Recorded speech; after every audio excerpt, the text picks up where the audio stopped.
Magandang araw po sa inyong lahat. Ako nga po pala si June Michael Viernesto. Tawagin niyo na po akong si Uyong. Ako nga po pala ay taga Sigma at isang miyembro ng LGBTQ. Isa po akong miyembro din ng kay Attorney Nat Udocado. Bilang isang LGBTQ, mula po pagkabata is mahirap po kasi ang ibang tao po ay hindi po ako matanggap dahil po sa ganito kasi po mataba po ako. Para po sa kanila is hindi po pwedeng maging ganito yung pagiging pagkatao ko.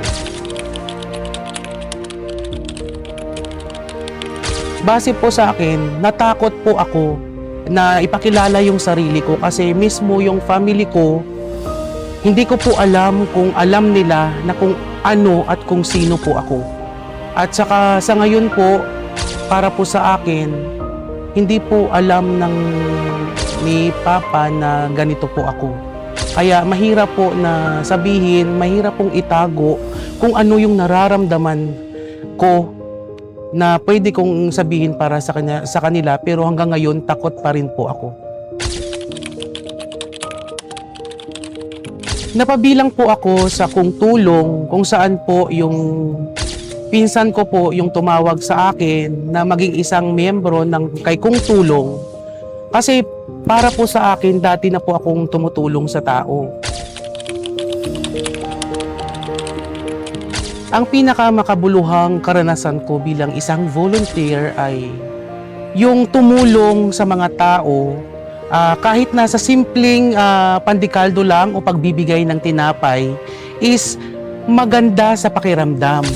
Na yung makikita mo yung mga ngiti ng mga bata, yung mga ngiti ng matatanda, yung mga nanay at mga tatay natin na sobrang na-appreciate po nila kung ano kahit nasa maliit lang na bagay is tuwang-tuwa na po sila.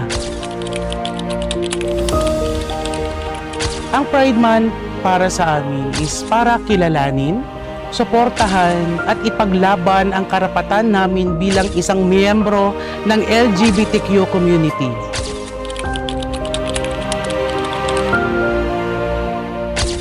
Ang pagbabago na gusto kong makita bilang isang miyembro ng LGBTQ is yung pagrespeto at matanggap bilang kung sino ako at bilang kung sino kami.